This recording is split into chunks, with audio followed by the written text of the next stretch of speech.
Well, good morning, good afternoon, and good evening.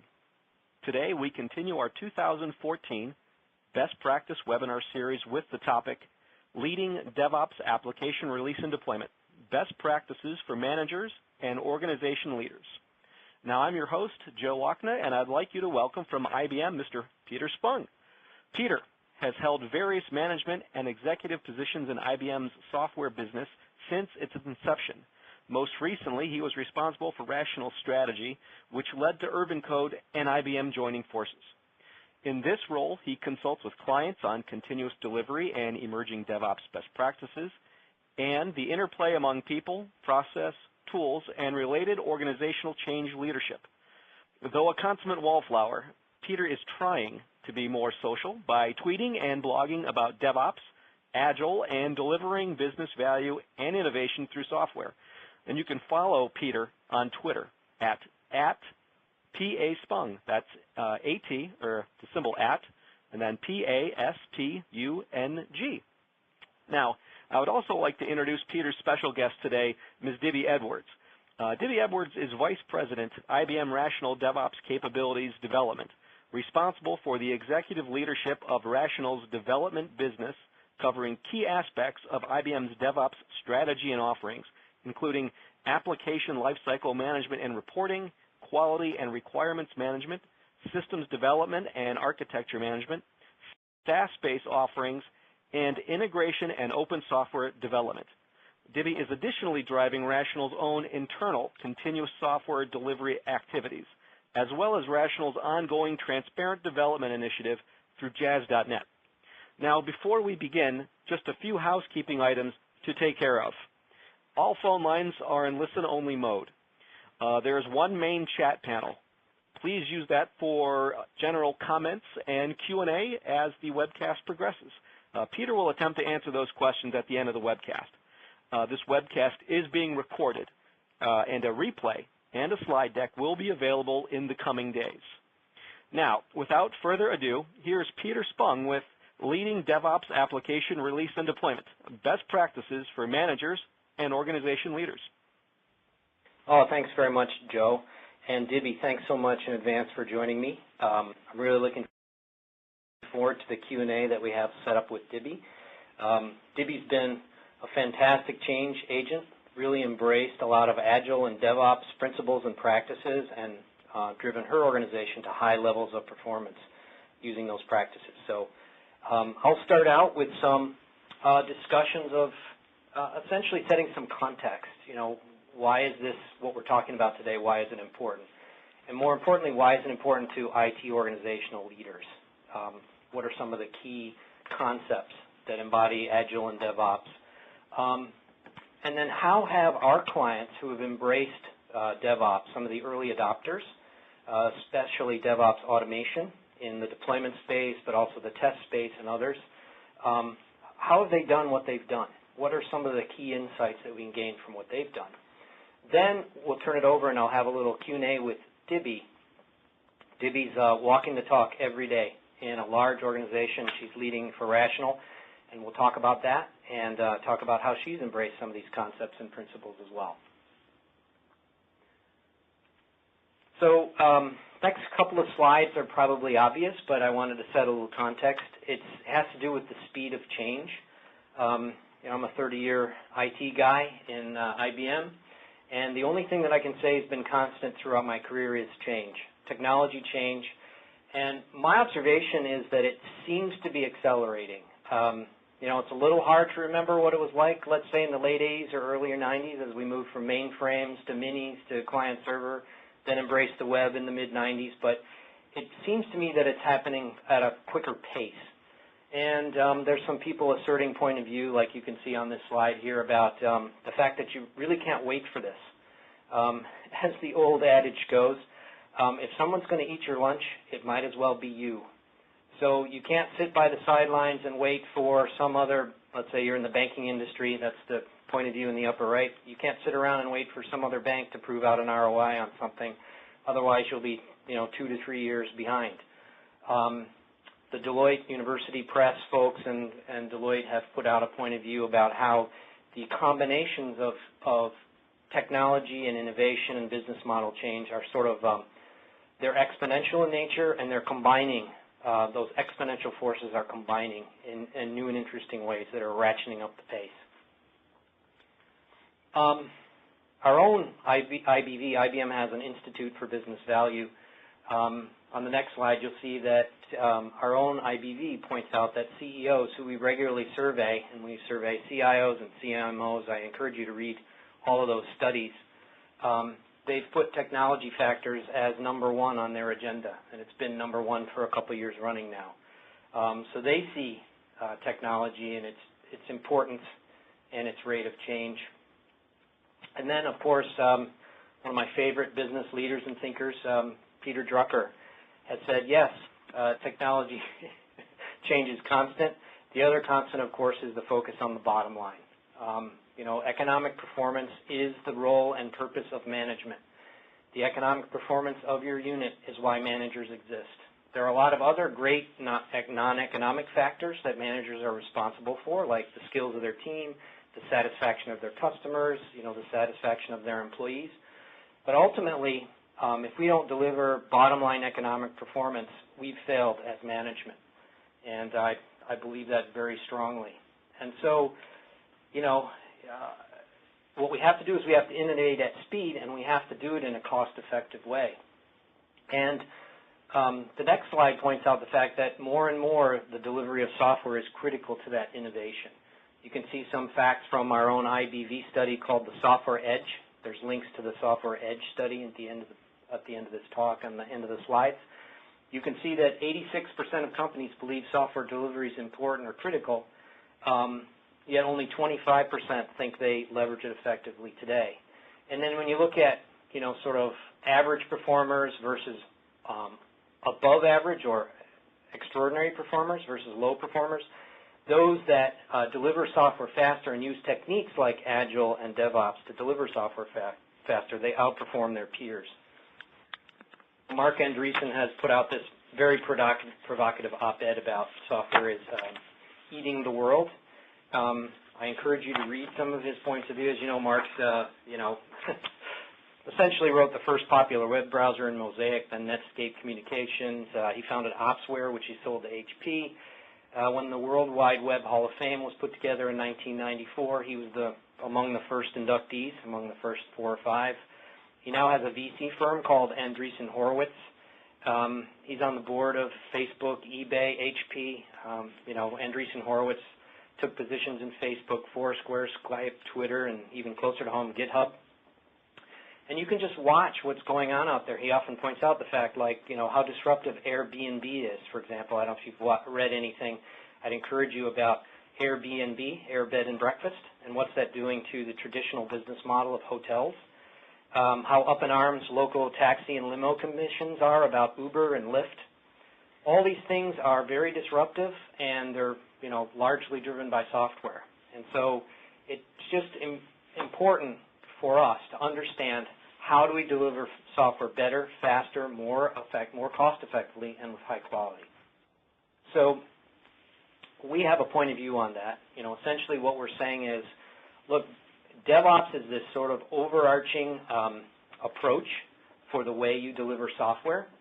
If you get under the covers of DevOps a little bit, you look at it, it builds on some key principles like Agile development, but it also builds on some key principles like Lean and systems and systems thinking. There's several at play here. What a lot of our customers have realized is they've sped up Agile. That's what's meant by the little diagram on the bottom, is they sped up development and you know, builds and all that sort of stuff with Agile and continuous integration practices. They've created other bottlenecks in their delivery pipeline. So downstream things like environment provisioning and test and deployment automation. All those things have become bottlenecks. And what they're realizing is they have to treat this whole pipeline as a system. And they've got to balance, you know, speeding up certain parts of it with tool assistance or tool automation or better practices. They have to balance the whole pipeline. And there's sort of mutually reinforcing things that begin to happen with quality and cost effectiveness and speed and efficiency as you start to treat it as a system and balance you know, speed, quality, risk across the whole pipeline. You'll see links on the page at the end, the links to more information page. You'll see links to the IBM DevOps point of view and where we articulate some of this more in depth. But what we want to drill in on here is what we want to talk about today essentially is automation, balancing that delivery pipeline on the right side of the diagram here. So how we're focused on basically from build forward, how is it that we optimize that sort of the pipeline. And fortunately, we're standing on the shoulders of early adopters. Fortunately, there have been a bunch of clients who have done this, done it successfully. And what I'll lay out for you over the next, I have a top 10 list. Who wouldn't be complete without a top 10 list, right? Speaking in a webinar. I have top 10 best leadership practices from our most successful clients. So these are the clients who have spoken during our client conferences. We have a big one called Innovate. It's morphing next year. It's going to be called Interconnect. It's in February. It's where a lot of the software industry pundits gather together, as well as IBM clients who've had a lot of success with IBM software. And these are the principles and practices that they've laid out. I'll take you through them 1 through 10. Then I'll get Dibby on the phone with me, and we'll talk about how she's applied some of these practices and others, and different ones, to her organization. And why do I say that? Why do I say, and different ones? Well, there are no right answers here. This is a lot more art than it is science. In other words, as leaders of your organization, you know fully well that some of these practices are going to work for you and resonate, and some won't. So I'm laying out 10 for you. Some of them will resonate immediately, and you'll want to know more information about that and how to pick them up and adopt them for your organization. Others you'll be skeptical about, and that's fine. Again, leadership is an art. It's not a science. And getting large organizations to implement something like an automation initiative to, speed up the continuous delivery pipeline, for example, is difficult. It's hard work. But let me lay out for you here the 10 practices, and then Dibby and I will go into them with some working examples, and I will as I go too. So first, form a team of skilled and trusted experts in the key technical practices. As I mentioned on the previous slide, the key technical practices are continuous integration and continuous delivery. There's a great body of knowledge available in some books on that you can read through, and there are customers who have implemented it. So you can learn from the best practices of other leaders. Here, create a center of excellence or a SWAT team or whatever sort of thing connotes, hey, these are a group of experts who can really help me accelerate something. The key roles are like an architect, a lead developer, perhaps a release engineer if you have that role in your shop. A QA engineer is important, and an ops manager. And what you want to do in forming this team is a team that can go out and help others adopt these practices. And it's not an empire-building exercise. You're not trying to build up a big organization here. You're trying to build up a very small team of people who are really good experts, and they can their job simply is to put themselves out of business. Once they get the practices deployed, once they get some automation going and in the continuous delivery, to deploy the testing space, the build space, whatever, then they move on. They help other organizations get going on these practices, and ultimately they're done.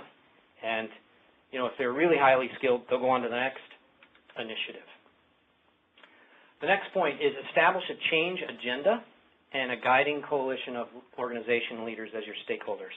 As they'd say out west in cowboy country, you need a posse. Get a posse together. You got your technical posse in practice 1. Now you need your leadership posse. Executives, senior managers, highly respected in the organization, who can, as one client of mine recently had a discussion with in the Northeast United States, said they just made a few phone calls to some of the places where the technical experts were going to go next for the key projects they were going to do next, and said, let these guys in. They know what they're doing. Let them in there and let them help you. And, laid a lot of groundwork or air cover, depending on which metaphor you prefer. If you just do practice 1, the leadership practice 1 here, which is get your technical experts, it won't work. The grassroots typically won't survive a grassroots effort without appropriate air, heat, light, nourishment from above, from the executives. So that's number 2. Number 3, to motivate internally, to sort of like sell the idea that you ought to have a continuous delivery pipeline and you should automate it. Leverage the early adopters and their success stories. And I'm not kidding and not selling or overselling when I say that 10x improvements are common. Literally, the key question to ask yourselves is, if I make one line of code change, this has been written about a lot by DevOps pundits, if I make a one line of code change, how long does it take me to deploy it into production, into an end user's hands? And when you ask that question and you start the clock, essentially when build and unit tests are complete on that one line of code change, meaning development's done, it's a trivial change, he's proven it's done and it works. For many large IT shops, we're talking about weeks, literally 5 to 6 weeks. In fact, when you ask that question to the leaders, many of them will sort of look down at the floor, look at their navels, their belly buttons, shuffle their feet on the floor, and sort of sheepishly say 5 or 6 weeks. With appropriate automation strategies and approaches, you can get that down from weeks to a day or from days to minutes. And the stories are there. The stories are available. You'll find links to them in the links to more information page at the end. I'm recalling a couple now. About a year ago, a very large retailer in the United States, one of the largest, did essentially their largest deployment ever of the software that runs all of their back-end systems, so all of their, we'll call it order entry, order management, point-of-sale systems, and their website. Deployed it all simultaneously, the largest, most ambitious release in their history, and they did it in a matter of an hour, and nothing went wrong. And they were sort of almost amazed. Those kind of results are possible, are achievable, and have been achieved. Moving on, relentlessly embrace automation. You're going to need tools. You can take on all the DevOps principles, the continuous integration, continuous delivery practices that you want. You've got to embrace automation. Why? We're human beings. We make mistakes. We make errors. And computers are really good at doing things over and over and over again in a repeated way, very cost effectively. And it's also, as a leader of an organization and a whole bunch of people who follow you, you have a lot of creative people waiting to be unleashed on your backlog. Every IT executive that I talk to, CIO, vice president, doesn't matter, up and down the line in management, has literally decades of application development and IT infrastructure projects that they want to go after, but they can't because they're too busy keeping the lights on. In this particular space, it means they have too many people tied up doing mundane manual deployment tasks. Life's too short. The backlog is too great. The stakes are too high. And computers are really good at doing over and over and over again what humans often make mistakes doing. We're error prone. We do that. So, and they get the added excitement of when they make a mistake, bombs rain down on them. We as leaders are intolerant of that, and, it's difficult. So, life's too short. Let's get on and embrace some automation and some tools. Do a proof of concept is number 5. This part of the workflow, automation, is fairly new. The industry analysts like Forrester and Gartner and IDC, they call this space application release automation, ARA. They have other fancy words for it. But it's essentially the notion that you should be using tools to assist and automate the way you manage the releases of applications and deploy them. But also test automation and other aspects as well. Continuous integration is a lot about build automation, but also about, as developers check in the code, you're continuously integrating the code, making sure it's integrated, but you're also checking the code, running static analysis on things like, code coverage, looking at things like open source, how much open source is in use in the code, has that changed, and other things that you can do creatively with automation based on continuous integration. So in this part of the space, it's new, so do a proof of concept. Make sure that it fits. Get out there and make it happen for your organization and make sure it's a good fit. Moving on to number 6, develop a return on investment case, ROI, return on investment case, to win friends and influence people in your finance staff. the returns that you'll get from automation go directly to the bottom line. So it's very common for a customer to make an investment somewhere between, anywhere between, it depends on their size, but between $100,000 and $200,000 and get a return of 3 or 4 times that, like somewhere in the neighborhood of $750,000 to $1 million or euros of annual savings based on that investment. Put that ROI case together. Show them that it can be done, it will be done, and what the returns will be on investing in automation in this space. Number 7 was universal. Every client I've talked to, the leadership team among the clients, they say, get a quick win. Pick an application or a project, try out the automation after you've done your POC, and get a quick win. It helps if it's a new or more visible project. The legacy applications that are much more complex, more sprawling across your infrastructure, have more moving parts, so to speak, pick those up later. Get out there, get a key application that's highly visible, maybe one where you've just recently done an Agile transformation and you're really happy with the speed with which the Agile team can deliver the app capabilities. Now get in there and do an automation project. Get a quick win, deliver it faster, with higher quality, with fewer people. It will happen. Perhaps to a test environment. If going to pre-prod or production is too risky, go to a test environment. And then repeat. Add additional practices, additional environments, additional automation. This is universally recommended by others who have done this, the early adopters that go before us. Measure. So measure the results. Maybe it's simply that key litmus test that I mentioned a little while ago, which is how long does it take you to deploy a simple one line of code change? Maybe that's your measure. There can be others, additional ones. In my blog entries, you'll find some discussion of the various measures, both economic measures as well as operational measures or outcomes that have been achieved using automation.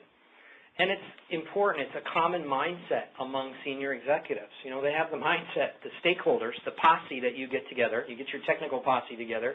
You get your leadership posse together that's sponsoring you and providing you, budget, funding, air cover, making it important to everybody in the organization. Their mindset common is, in God we trust, everyone else bring data. Or if you can't measure it, this is Lord Kelvin, if you can't measure it, you don't understand it and you can't manage it. I tend to agree with them, so pick some simple measures and go measure it because you'll be pleased with the results. Communicate regularly the progress and wins with the stakeholders and with your broader organization. So, you might have big IT shops with many different types of roles, hundreds or thousands of people, organizations you're leading. Get out there and tell them that, we're trying this proof of concept, we're trying this project, we're doing this, and show them the success results. Communicate it broadly, widely, top to bottom, side to side. What will happen, and this is also a universal observation by the leading edge customers that we've worked with and the clients, how they've adopted it, it begins to sell itself. What happens is the organization begins to say, you're right. Life's too short for me doing this stuff manually and getting, vilified by the leaders when I make a mistake. I want in on this too. And what will begin to happen is your center of excellence or your SWAT team, however you adopt that concept, your technical posse will get a backlog. That's a very good problem to have because, it means they're seeing the value and they want them to do more of it, and you'll get more returns faster from the automation. And then finally, number 10, celebrate and have fun. Combine these repeated quick wins, the projects or environments or applications where you get some automation done and you begin to speed up delivery and you observe and prove that the quality has been maintained, or I would assert it will actually improve. We could talk about that separately. Get those repeated quick wins and communication. Celebrate. Turn them into celebration events. So when you're getting parts of your organization together, either the leadership team or town hall meetings or, cake and ice cream parties or, hot dog cookouts or, beer blasts at the local pub, whatever it is you do to celebrate in your culture, make this a part of it, right? They will feel fulfilled. Your organization will feel like, hey, we're making progress. These guys are making progress and making a difference. So those are my 10. Some you may agree with, some you may not. That's cool. Love to interact with it on my blogs or via Twitter. So let me take a breath now and ask Dibby to join me on the phone. Dibby, are you there? Yes, I am. Can you hear me? Yes, I can. Okay, excellent. Fantastic. Thank you, Dibby. So why don't you just, if you don't mind, Dibby, take a couple of minutes, introduce yourself, and introduce, your role and your organization, and the kind of the roles of the people and what they do in your group. Okay, so thanks for having me today, Peter. So my name is Dibby Edwards, and I am currently the leader of the Rational Development Organization. I've been in IBM for 20 years and really spent the last 15 years in different leadership roles, driving and leading change across various different styles of development organizations. I've led ZOS-based product teams that had very traditional cultures and processes and have been a part of transforming them to very agile and now DevOps types approaches. Also, I've been a leader of a large global development organization responsible for the delivery of the WebSphere application server for a number of years and helped to move that team from more what I would call iterative development to agile. I've been in Rational now for the last 4.5 years and really been excited about, the transformations that we've been making in our development process. From the beginning, our goal in Rational has really been to create a very transparent development culture and process focused on doing development in our community called Jazz.net, where we have ongoing client interactions, where we share our different milestones and sprints with clients for their feedback and interaction. And actually, at the end of each of our sprints, we use our own product to develop our product, so we're able to showcase our capabilities and get feedback from clients. We also publish out in Jazz.net all the work that my team is working on, all the work items that are there, the schedules, the dashboards into and insight that you see there is all the actual work that my team is doing. And this has really been an essential part of our culture change and our shift from what I would say agile development, to adopting more and more of the DevOps practices. About 18 months ago, we realized that the market was changing more quickly than we were able to adopt. We were delivering our products to market once per year. And, and our clients were saying, we really need you to move faster, and, and we recognize that things like mobile and cloud and other, sort of disruptive technologies were really driving a significant change that we had to respond to more quickly. So we took upon ourselves sort of moving from an agile development approach with this delivery of sort of sprints at the end of each month and major deliverables once a year to actually bringing our production and GA delivery cycle down to once per quarter.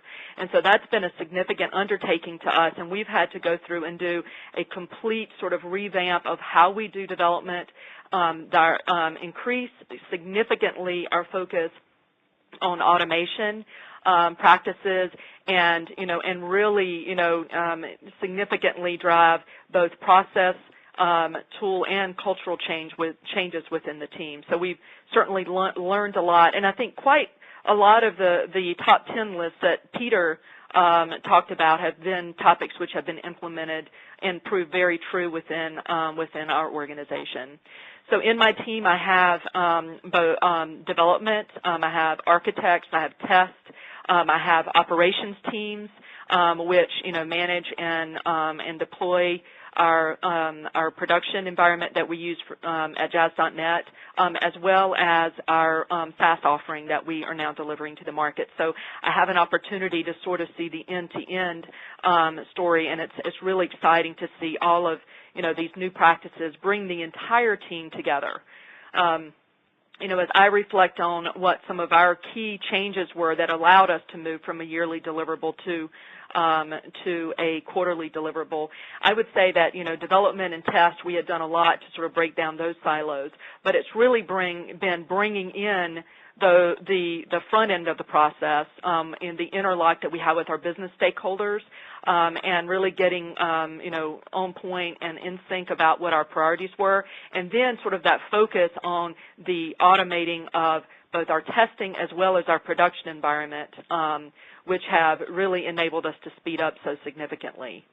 And so one of the things I've been doing over the last several months is sharing a lot of these sort of best practices, and Peter has now put that up on the screen, about some of the practices that we have implemented in our team which have helped us progress through the DevOps journey.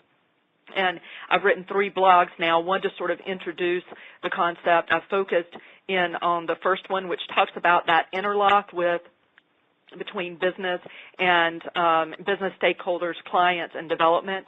And then my last blog is focused on the shift left and continuous testing and automation and the importance of that to our transformation. So one other benefit that I'll just focus on that has been significant for us is based on the work that we've done in terms of deeply examining our processes, looking at removing waste, focusing on automation. Not only have we been able to speed up our deployment times and our delivery times for our customers, but we've also been able to do quite a large shift of our investments.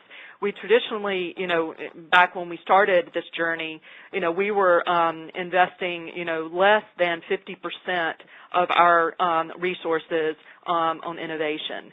We were, it was a very sort of inefficient process, and now we were about 42% of our investment was in the area of innovation. And now we've been able to, excuse me, I'm sorry, I said it the opposite way, excuse me. We had only 58% of our investment on innovation and 42% on maintenance, which was a very negative sort of equation for us because we weren't able to move quickly enough. And through the innovations that we've done, the process changes and the tool adoptions and automation, we've been able to shift now to where 78% of our investments are focused on innovation and 22% on maintenance. So you can gather from that the amount of increases that we've been able to make in the cool new things that we're able to deliver to our clients, not just keeping the lights on. So, Peter, I know that was maybe a little more than 2 minutes, but I'm so excited about all the things that we've had going on, and I just wanted to set the stage a little bit for the conversation. Absolutely. Thank you, Debbie. That was wonderful. Great introduction.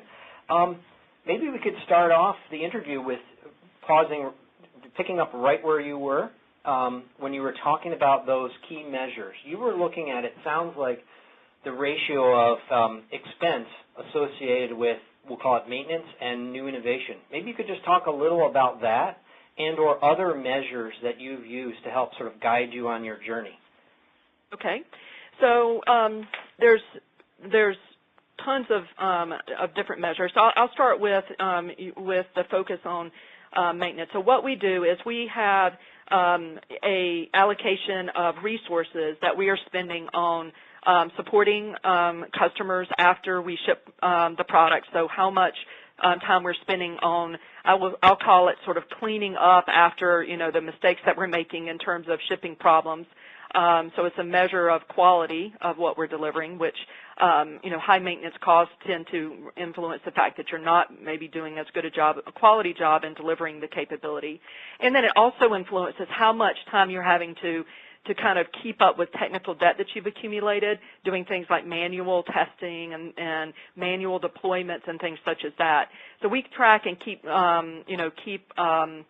a record of how much resources we're allocating in each one of these different buckets, and that's how we've seen the shift, where we've been able to lower the cost of these mundane efforts and focus our efforts, on new development, and that's been a significant win for us.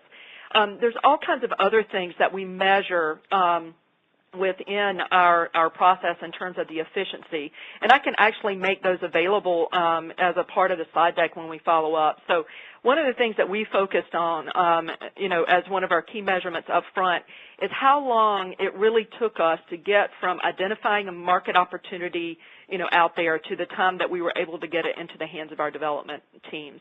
We found that we had an inefficient process where we were not interlocked between our product management organizations, which is the teams that sort of look at the market, help us prioritize the market opportunities we have and the work that the development teams are going to be doing, and then how long it took us to identify that opportunity and get it into the hands of our developers.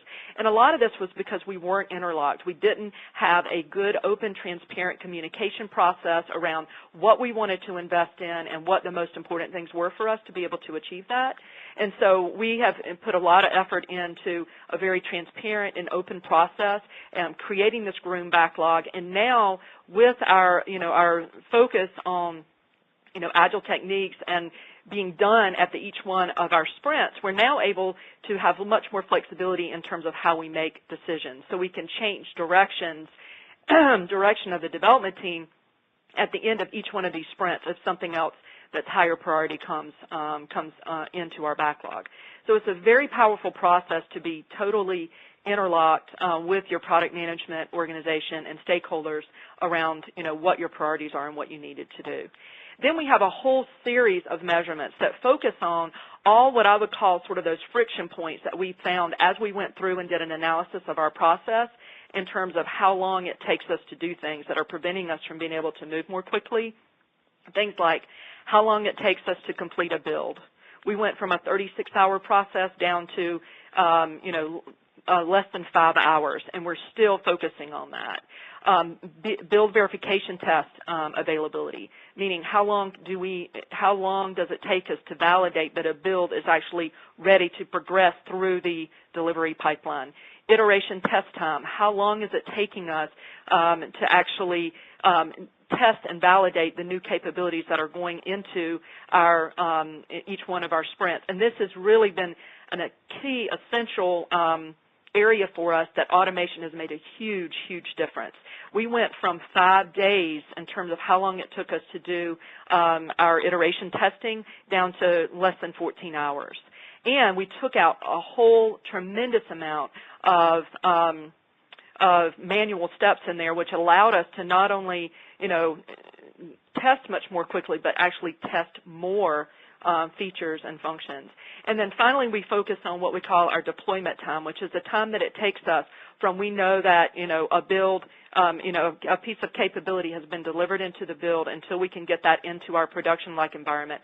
That went down from around a 4-hour period to a 20-minute period. And all that has come through using automation techniques and getting out of, relying on individuals to be heroes and get the work done for us. So those are some of the key metrics that we've used. And then underneath that, obviously, we have the more traditional metrics that are at a team level, things like, team velocity, and we use burn down charts and all the things that you would expect underneath there. But this is sort of what we've done to sort of get us maniacally focused in on speed and quality of our processes to speed up. Fantastic. So on that automation point, Dibby, maybe you could say a little bit more about, some of the areas where you focused automation initially, you thought it was important, and how you may have won over any skeptics in your organization or any other kind of resistance that you might have encountered as you went to automate. Okay, sure. So let's see, this is quite a in-depth topic here. So automation is it's actually a great example of what I think is really indicative of any transformation. There's 3 aspects of it. There's process, there's tools, and then there's culture. And all of those factor so much into how much traction you can make in your organization as it relates to automation. So first of all, we went through and we looked at how well we were doing from a process perspective, how integrated into our approach of doing our work was a focus on automation. And, we formed a work group, very much consistent with your top 10 principles around technical leaders, both in our development organization as well as our test organization, joining forces to think about, how well, our processes focused on automation. And we found some pretty, serious gaps. Our product is web-based, which poses a challenge for test automation in terms of building the automation and making it sustainable and not very fragile. So there were a lot of skeptics in the organization around that. So we also had to make tooling improvements and come up with strategies for how to better capture automation that was not quite so brittle. And then we also made cultural changes. We created our done criteria to enforce the fact that automation had to be completed before any line item was completed. We also, started to measure whether, and I sort of laid down the law, to be honest with you, that, any new capability that was going to go in had to have test automation associated with it, and I put that in all of the developers and testers. Everyone in my organization has that in their measurement criteria for the year, so what their PBC or their assessment, their year-end assessment will be based on, and I also have it in mind. So the purpose of that was sort of to enforce this need for a culture change to focus on automation. And, it is starting to pay off. We're seeing more and more automation created, and it's becoming more a part of, our processes and built into what we're doing. The one thing I would say, and then I always emphasize with people on this topic, is I recognize not everything can be automated. It's just not possible, and it becomes inefficient at some point. But what you need in the organization is a culture that questions everything that's not automated, and that you have, a business reason for why you're not automating something. Because when you are moving as quickly as we need to move today, and I'm sure many of you are facing that, these manual tasks are a huge overhead. And people will find reasons why it's, quote, too expensive to automate something. And sometimes they're right, and as long as you all sort of stare at it and say, yes, that makes sense, I think that's totally acceptable. But, you have to have that type of culture where people question it.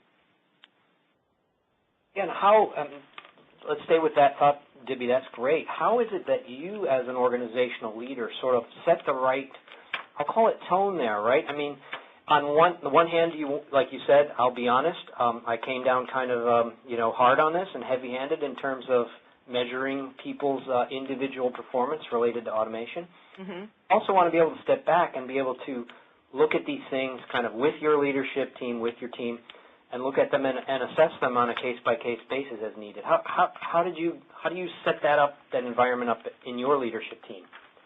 Well, so we've started on this journey, like it's been almost 2 years, this focus, on, shortening our development life cycle and maniacally eliminating all the inefficiencies and focus on automation and all that. And, in the spirit of Agile, right, it's been a continuous improvement process, right? And, initially we started out with a focus on done criteria and focusing on automation. And we knew that we needed to build up some additional tooling to really put a all-out press on automation, that being everything from getting the right sort of delivery pipeline in place where we use urban code so it makes it easier for the teams to contribute automation to our delivery pipeline. We needed a better framework that supported web automation, web UI automation, so we needed to put that in place. And I would say that, we agreed to have this as a part of our done criteria, but we needed to get some infrastructure in place. So we sort of did that work in parallel. And then once we got to the point where everything was in place, it became time to put the full court press on. And that's whenever we got to the beginning of this year and made the commitment, and all of us, and this was the technical leaders, as well as the technical posse and the leadership posse, as you pointed out, made that personal commitment that this was going to become a priority. And then now we have measurements that we look at each one, on each one of our line items that we're committing or our work items that we're committing to our plan, and then asking that question about the automation. So we're tracking that as a team and looking at that and ensuring that those right decisions are made. Great. Thanks, Debbie, for clarifying that. Mm-hmm. Let's now I'll mix in some questions that I have prepared as well as some that I'm seeing in the chat window. Okay. Kind of open it up for questions. The first one comes from Rich, and he's asking about kind of as you get started on the journey, what are some of the key engineering skills and experience that you should recruit if you're thinking about going down this path on a DevOps journey? What are some of the key engineering and technical skills you need to recruit? This is a very interesting question. So one of the things we haven't really talked about yet is there's automation that are sort of in multiple different places, right? So there's test automation of, and running those tests early and often, the whole concept of shift left. Then there's this focus on the automation of the definition and automation of the infrastructure. And this has been something that has sort of been, beyond test automation, the next biggest thing, which has made a huge difference in terms of our productivity. And where some skills are, some different skills are sort of needed. So, so on one point related to the test automation, I would say that testers' jobs become more technical. So your function verification test teams, we build feature teams that have developers and functional verification testers working together hand in hand to create the automation. The automation is then owned by that feature team, and as capabilities are changed, the work items change, the automation has to be changed. So they have joint ownership and responsibility, and I think one of the key things about this that's necessary is not having a throw-it-over-the-wall mentality. It's got to be owned by the team together. That's, related to the test automation.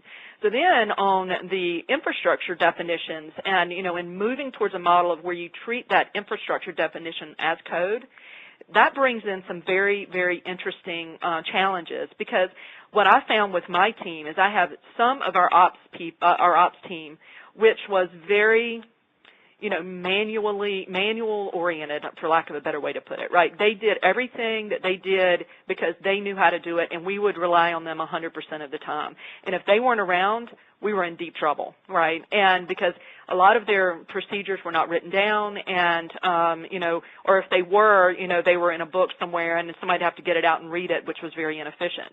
So we had to start, really instilling the discipline in that team, to join these other feature teams and start capturing, their deployment scripts and, and this definition of our infrastructure as code.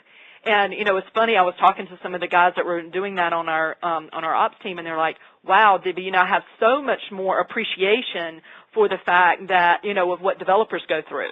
And changing, sort of changing requirements, using a source code management system. And so it really, introduce them to a new style of development. And I would say that some operations people are going to react well to that and can become and have more of a developer mindset, because maybe you'll find some people that sort of naturally tend themselves more towards scripting than others.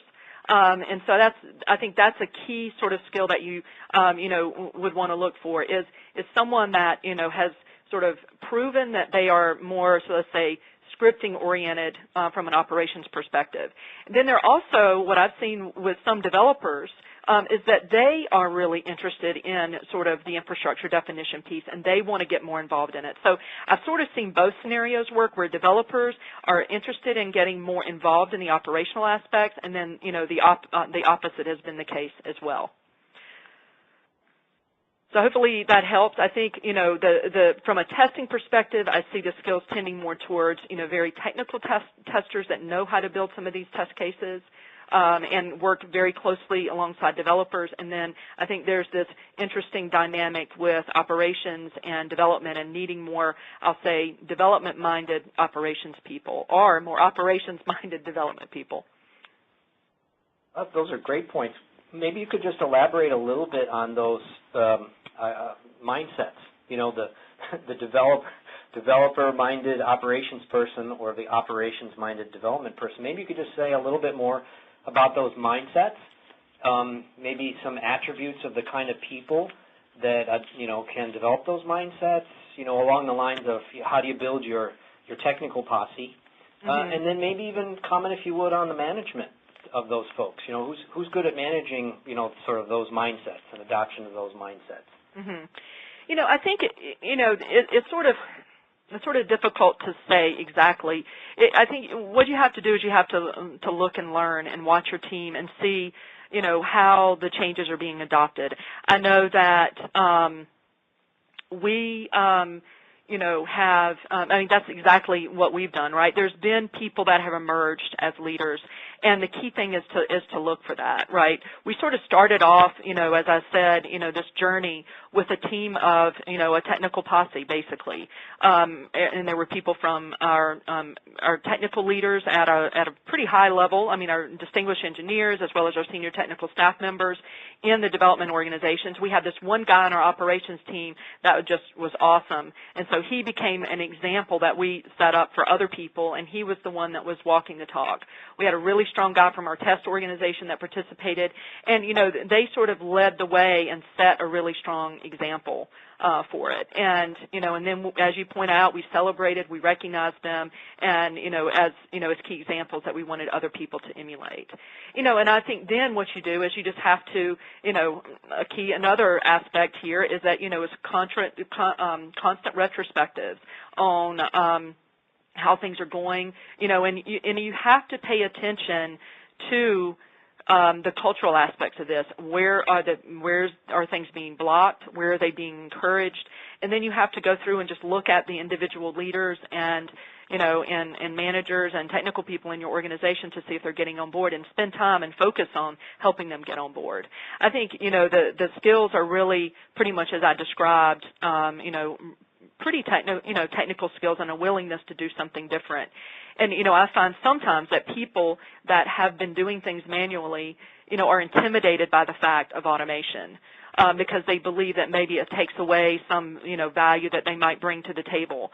But, getting people over that and helping them understand that, getting things automated allows them to do things that are actually a lot more fun and, and move on, to solving some of the next problems.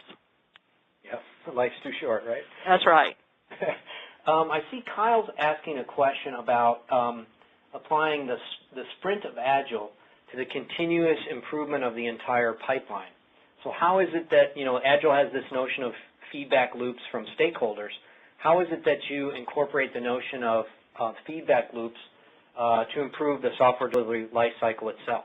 How are you using feedback loops? You talked a lot about measures. Are there other feedback loops that you're using? Well, certainly, one of our key objective with speeding up our time to delivery was to get capabilities into the hands of our clients more quickly so that we could get, feedback.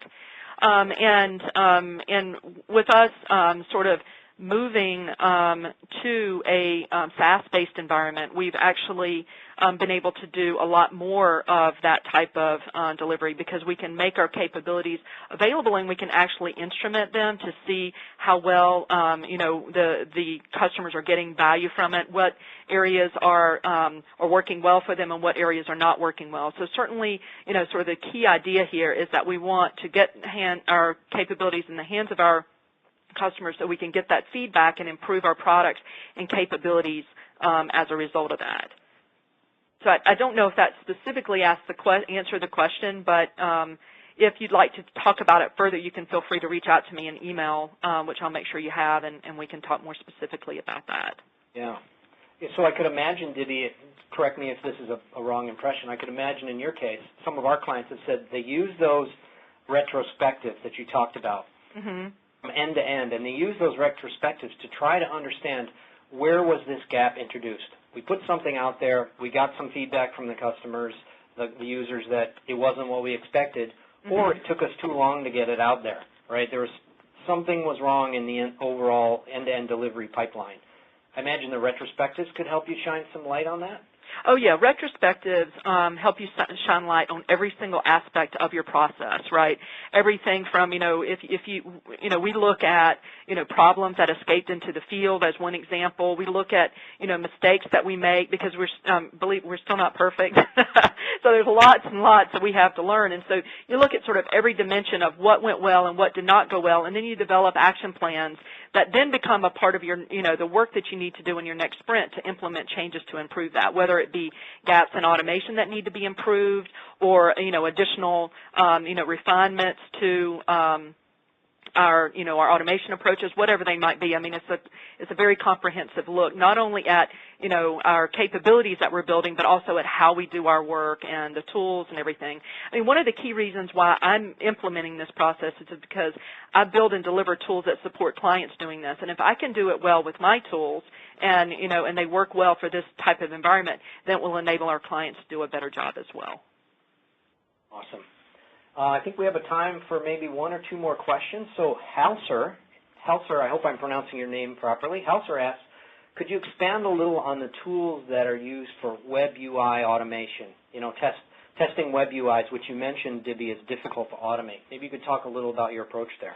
Yes. So actually, in my team, we use a number of different tools for different types of automation. Specifically, what we've done in the area of web UI automation is we've been using a Selenium framework that is based off of sort of the page object model concepts, and we've expanded that and we've integrated that into our delivery pipeline. And what we found is that we had a lot of we have a lot of different test assets that come from many different types and styles of automation that we've done, as well as developers get quite creative if they're left on their own devices. So they had created some of their own frameworks, and we've now consolidated our focus for our web UI testing in this, around the Selenium framework. And we have that as an open source project or a community source project that we're building internally. So everyone is contributing to build out the capabilities there to make it more robust, and it connects into our delivery pipeline so we can get this sort of single version of the truth in terms of the quality of what we're delivering. There is a link to that, to a deep dive from my team who's written a blog on that. If you go out, and I think on the last page or even at the bottom of this page, there's a link to my blog, and in there I talk about this framework, and then I provide a link to the technical deep dive one of my team members did talking about that. And if you would like to discuss it further with them, they are more than happy to share with you what we've done, and and actually we're looking at making some of it available to our clients as well. Great. Well, Joe, I think we're approaching the top of the hour rapidly, and we're out of time. I would love to continue talking with Dibby. Maybe we could come up with some way in the future of just having an open mic, an open Q&A session. Set it up a little up front like we did on this, and continue the dialogue. Okay. I think that'd be a great idea. Yeah, and Joe, if you would make all the questions that are in here available to me, I'll be happy to find some way to answer those questions back to the individuals if that's possible. Yep, because there's quite a few questions that we weren't able to get to. Mm-hmm. So if I could, Peter, you did put up on I just wanted to show you guys this next slide, slide 28. I asked Peter to sort of clip and put in here a view of our pipeline. One of the cool things about, DevOps and this focus on a pipeline is that this is the heartbeat of the team. Every single minute of the day, basically, you are looking at this pipeline and making sure that you're having clean runs, these checks and green boxes and things like that. And you'll see as you look at this, you can see our build, our BBT, our continuous test, which is all of our tests that are automated, and we still have manual testing that we have to do. So, we capture that in our pipeline as well, and then we actually capture the staging environment as well as the deployment into our Jazz.net production environment. And we use these in our scrums and our scrums of scrums to sort of drill down very quickly into the problems. And you can click on any of these links and go down to actually where the problems are. And this dashboard is available live out on Jazz.net at the link down below, and so you can actually go out and see the view of the pipeline that my team is currently working on. So right now we're working on 502 of our product, and that, there's a live dashboard out there of our current build. And you can see all the other measurements and things like that we use as well. So you're welcome to join the community and come out and ask questions to us. My teams, they do blogs about a lot of the best practices that we've been implementing and some of the cultural changes and all this. So you can read a lot more details about some of the things that I've talked about. Great. Joe, I'll turn it back over to you with the links to more info page up. Yeah, thanks everyone for joining the webcast today. All these links will be active on a SlideShare PDF that we're going to send out, but there's at least a half a dozen to a dozen different resources for you. So that'll be made available via SlideShare. We'll also an email that will have this slide deck and some other resources as well. I know Dibby has some great videos on YouTube that covers a lot of this stuff too, so it'll be really good. What I'll do is, like Dibby said, we'll take all the questions that were asked today. I'll get them over, and we'll see if we can get some answers back to you on the stuff we could not address. On behalf of Peter and Dibby, I'd like to say thanks to everyone for joining today. Your questions were great and your attention was great. It is much appreciated. I think that should do it, and hopefully I look forward to seeing you at our next webcast. Thank you very much.